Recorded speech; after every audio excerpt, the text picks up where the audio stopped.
For those of you who are not familiar with our organization, we are a network of pro-European, thank you very much, NGOs set up about 75 years ago with the intention to promote European cooperation and integration. And have been doing this since then, both at the national level but also at the European level. And one of the things that we're working very much is the preservation and the defense of our democracy. And as we're witnessing a war taking place in our continent again after the invasion of Ukraine, we have also taken note that there is a war and an assault on our democracy as well. I mean, just yesterday we saw the European Parliament being attacked digitally, but this hasn't been a unique event. For years now, we have seen specific state and non-state actors playing fast and loose with our digital infrastructure, but worst of all, undermining our democracy by spreading false information, outright lies, and trying to pit us against each other. So, a few months ago, in response to a call from NATO, we entered into this partnership exactly with the intention to counterbalance some of these negative narratives that hostile agents are pushing around Europe, democracy and cooperation. And in that context, we also thought it would be useful to have a conversation together with some leading voices in that field. And for that, we have assembled the panel you have in front of you. Well, thank you so much, Petros, for that lovely introduction. A very warm welcome to you all. My name is Maeve McMahon. I work as a journalist for Euronews. I'm delighted to be welcomed by, to my left here, Barbara Marinkova. She's from the Public Diplomacy Engagement section at NATO. We're also joined by Jurgen Svinchenkas. He's the Deputy Head of Division on Strategic Communication at the EEAS, the External Action Service. We're also joined by the Bulgarian MEP, Eva Majdal, and she's also the President, of course, of European Movement International. So great to have you as well on the panel, Eva.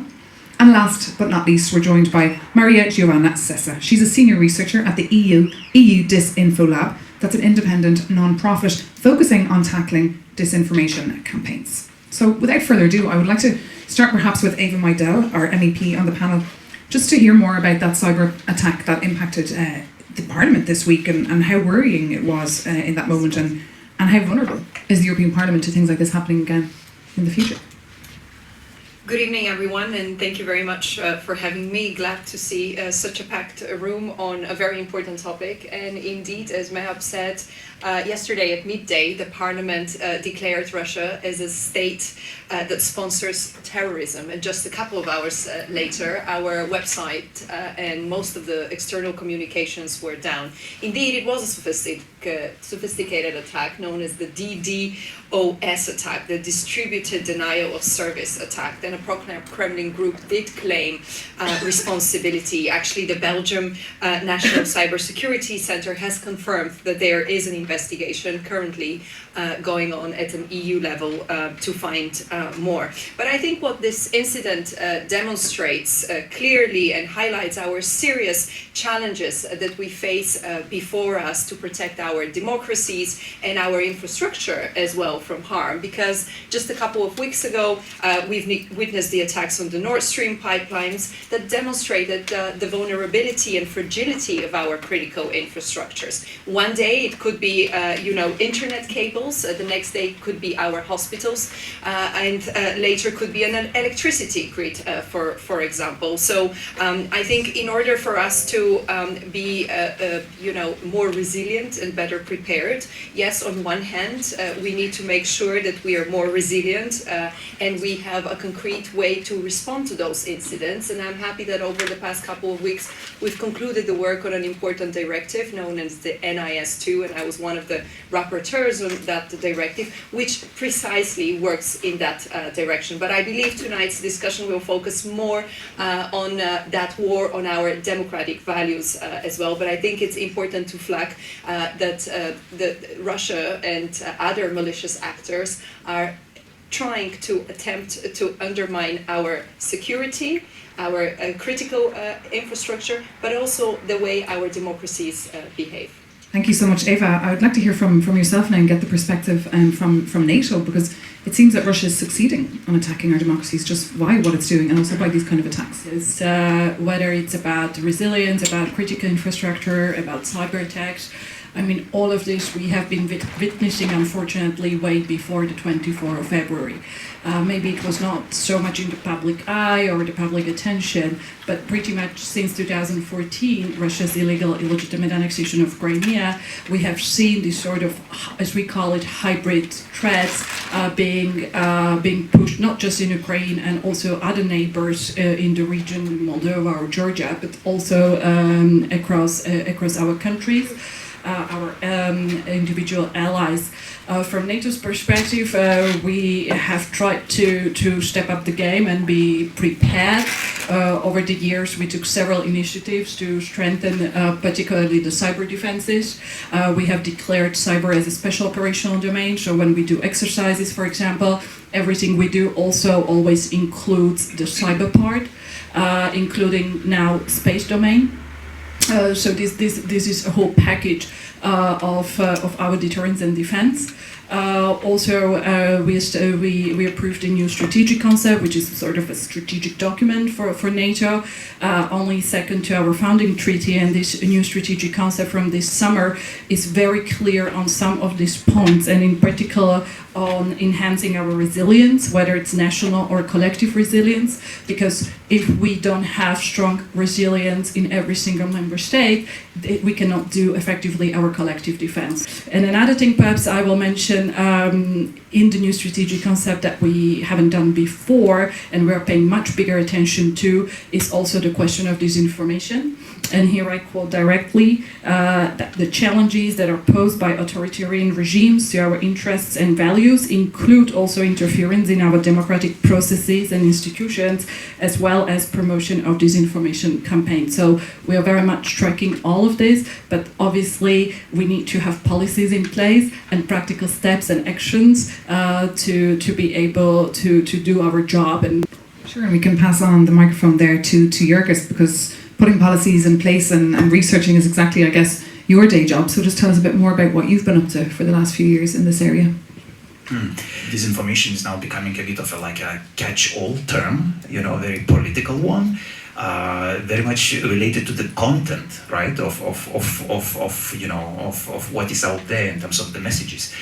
For us, I think you need to look also at the manipulative aspect of the whole thing. So how the actors manipulate it, how they, for example, use social media platforms, to disseminate their messages, how they use basically troll bots, and many other tools that they have, how they weaponize state-controlled media groups, to reach our audiences.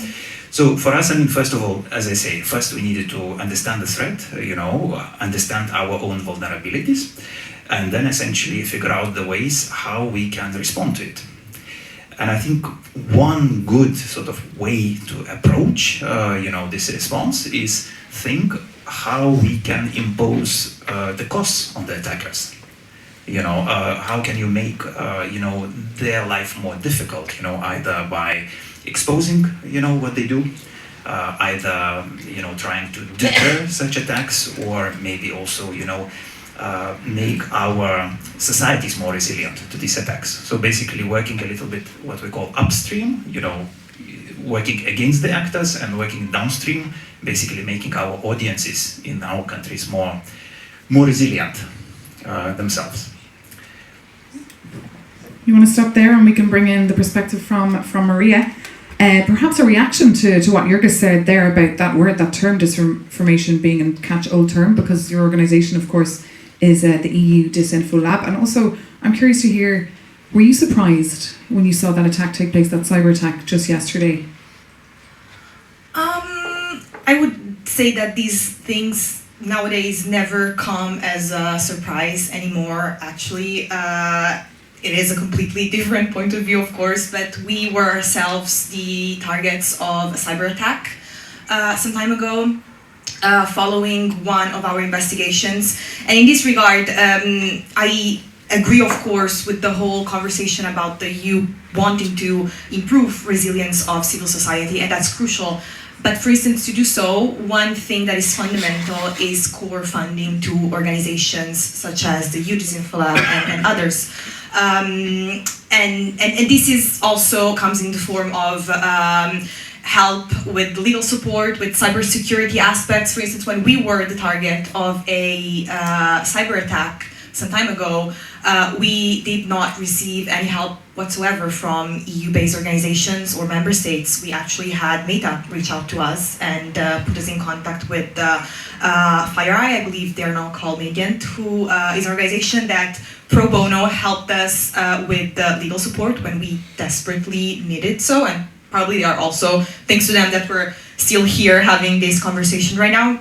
In terms of I also very much appreciated what the other panelists said about building infrastructure and knowing how the infrastructure works, because right now part of the threats is that malign actors know how to exploit the infrastructure of the EU, and sometimes threats come in the form of proxies within the EU.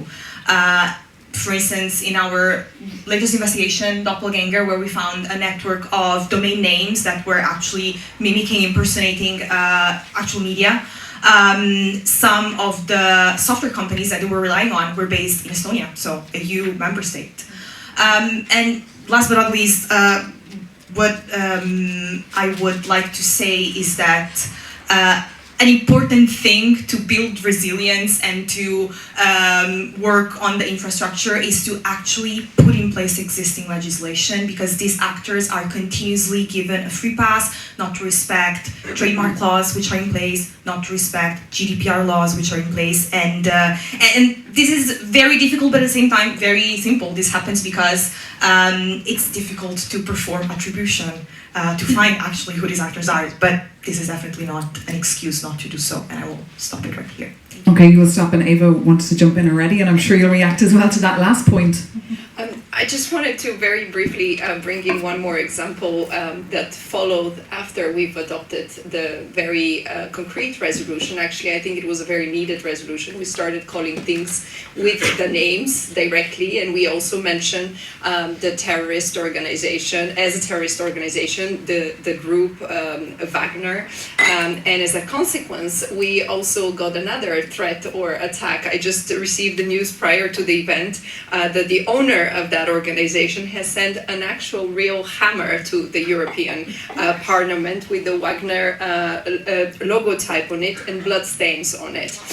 So my message here is that, you know, if the goal of those attacks and assaults is to weaken Europe's resolve in this war, well, I think they have misunderstood entirely, you know, the solidarity and the determination of the institutions, but also of European citizens to be able and to continue standing shoulder to shoulder with our Ukrainian friends and with the Ukrainian citizens. And Maria, the European Union, the institutions and NATO are working more and more hand in hand on this issue. So what advice or tips would you give to legislators in this area, to MEPs like Eva Meidel here on the panel? Because according to Maria, legislation is key here. That is the answer. Well, obviously from NATO perspective, it's more difficult for us because we don't deal with legislation as an organization. So there we rely on our member states, whether it's individual member states or through the European Parliament and the European Commission. But I think from my more personal experience working in this field for many years, yes, legislation is very, very important.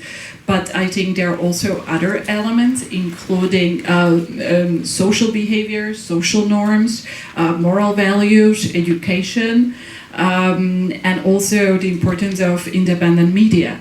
So we look at it as a package. When we talk about resilience, it's not just I like to categorize resilience into the more sort of like hard resilience. So that's really your critical infrastructure, your TV stations, your satellites, your pipelines, etc. But then the softer resilience, for me, how I look at it, is really through the society and people's behaviors.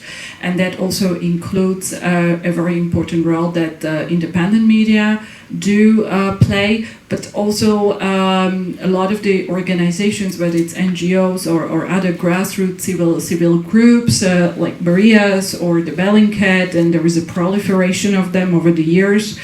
Some are more known, some are less known. And what, for example, I find very interesting over the years is that we are all coming together. And I find this really great because we support each other. If you see, for example, some of the biggest,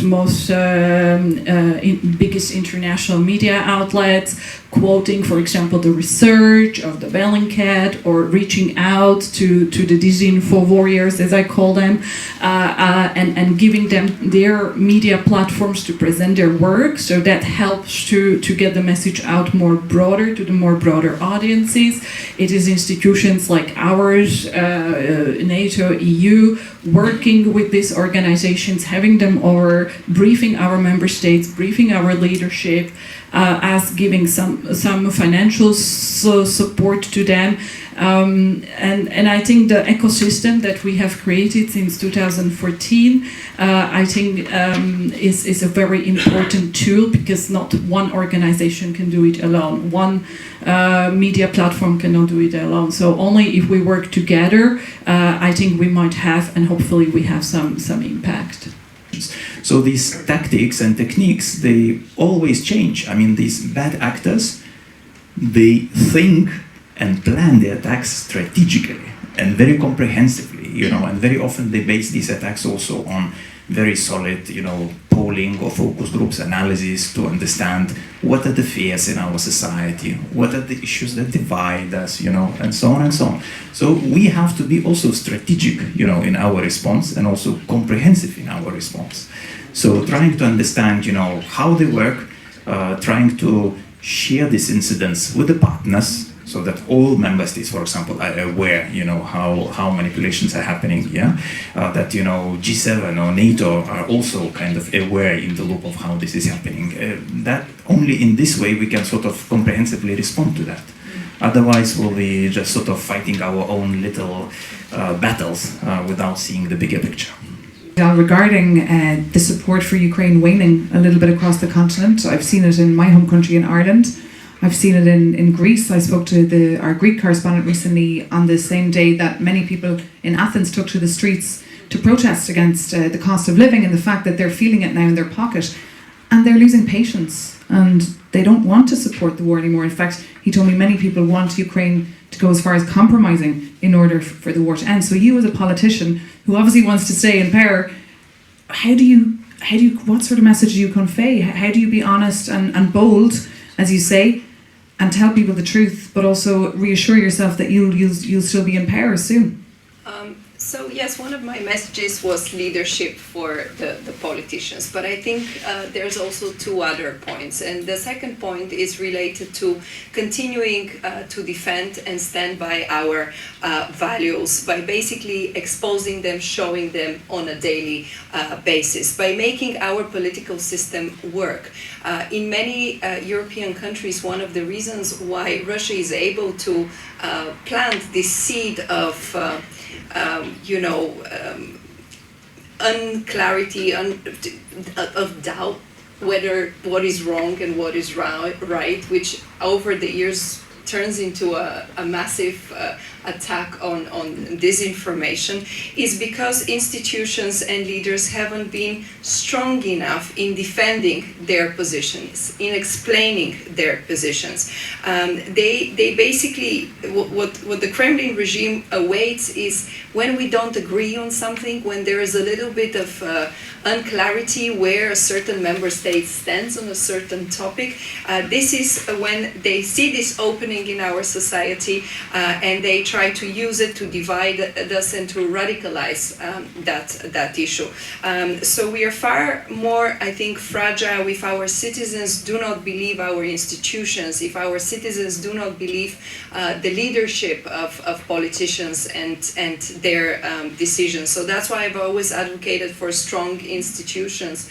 And unfortunately, we have many countries where we might have a strong leadership, not bold leadership necessarily, but we have weak institutions, and I think trying to have stronger institutions will help that. And the third point is by communicating by policymakers. I think for many years now we have been putting out those nicely written press releases or communiques that are very politically correct, that sometimes don't name the things with their real names, just like our resolution that actually started naming things with their real names.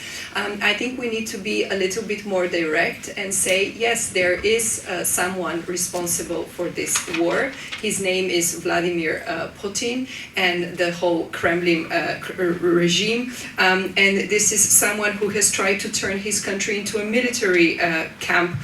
So we need to be able to pronounce that, we need to be able to say it, we need to be able to explain it, if necessarily, over and over again. And when citizens say, yes, but I have difficulties paying my electricity bill, which is the case in many places currently in Europe, and I feel very compassionate about these difficulties. We are all in the same boat, after all. My response, as much as it might sound a little bit harsh, is, well, then imagine how much more difficult and harder it is for an Ukrainian family to survive this winter.